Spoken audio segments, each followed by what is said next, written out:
Dead bodies will continue to be transformed into the flesh-eating ghouls.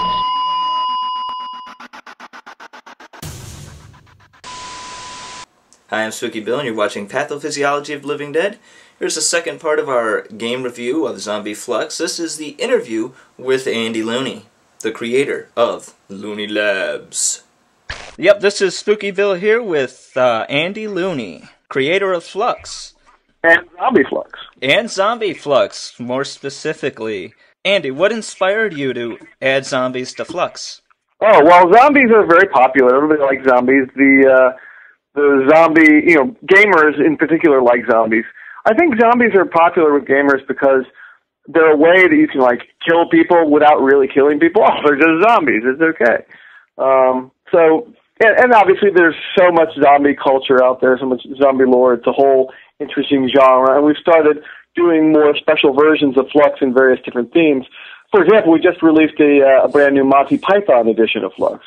But before that, the big new theme one was Zombie Flux, and we're really excited about that one as well. It's doing really well for us because people love zombies. That's exactly right. That's how you have entire podcasts devoted to them, websites, books, movies.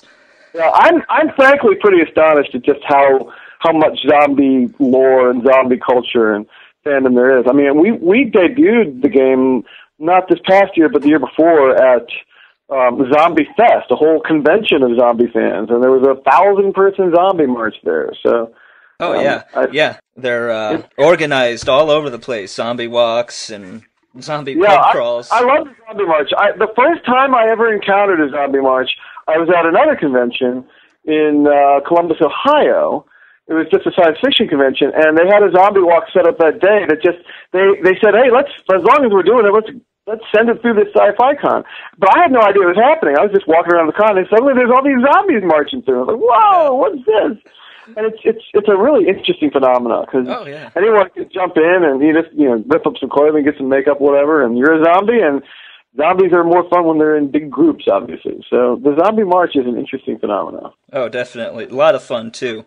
So what type of research did you have to do in order to get this game together? Well, first, for years, people were saying, hey, do Zombie Flux, do a zombie version. I was like, no, I don't know. I don't know how I would make that work. And I'm not really that much of a zombie fan myself. I'm kind of squeamish about the blood and guts. I find the whole zombie scenario fascinating, like what if this really happened kind of angle, and there's some very interesting stories in there, but I'm not much of I'm not a fan of the exploding heads, if you know what I mean. Yeah. In fact, one of the complaints people have had, if not that there's a lot of complaints, people really like Zombie Flux, but one of the things about the game that zombie fans might find is that there's not enough of that kind of ugly gore.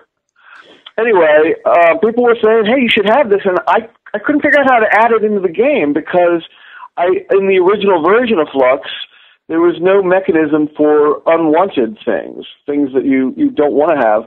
And in fact, I had to kind of reinvent the game. I added a whole new kind of card for Zombie Flux. Right. That is the kind of card that the zombies show up as, which is the Creeper.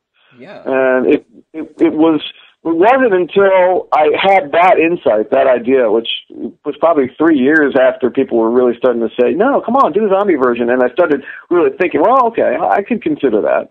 But finally, somebody was really being insistent, saying, this would be great. Why can't you do it? So I spent a weekend just kind of, all right, I'll lock myself up with some good old zombie movies and try to really make this work. And I started with the classic, the original, Night of the Living Dead. All right, good. I figured that's a good sort of baseline starting point to go with. Yeah. Plus, early, it's in black and white. How bad can the gore be? I was, and it really it's amazing how much of the kind of the basic stuff I found just in that one movie. And then the other good go-to source for me was Shaun of the Dead, which I'm sure also your fans recognize as a great one. Oh yeah. And it was really good for me because it was it being a much more recent entry into the market, it was able to play out a lot of those classic themes and really kind of give you what the latest thinking on the way zombies are, and as well as being a black comedy. So you had the kind of light humor element that I was also looking to be able to include in my game. Exactly, and that's perfect for the Flux family of games, I thought. Well, and one of the things too I like to think about, it's like, you know, why a zombie version of Flux? Well, Flux is a game about change. It's about a game where everything's suddenly different than you thought it was before. And there's not much better metaphor for that than a zombie uprising. I mean, talk about waking up one day and finding that all the rules have changed, everything you thought you knew was wrong, and you got to consider a whole new set of goals, and even those are going to change from one minute to the next as simple survival becomes, the factor. Right. So you created the creepers just for Zombie Flux? Yeah, exactly. You hadn't thought about them before or anything. And we're like, wow, that's so much fun. We started putting creepers into every game at this point. Oh, but I know. It wasn't a thing until Zombie Flux. Yeah, well, you could say zombies revolutionized Flux then, huh? Absolutely. Yeah, they sure did. All right. I see in the credits you have zombie advisors. What was their role? Well, I had several friends who, like I said, I'm not really a zombie fan. I've kind of become one. But growing up, I always shied away from them. I remember being taunted mercilessly by my peers in '79 or whatever for not being willing to see Dawn of the Dead because it was just too gross, and I just didn't want to go there.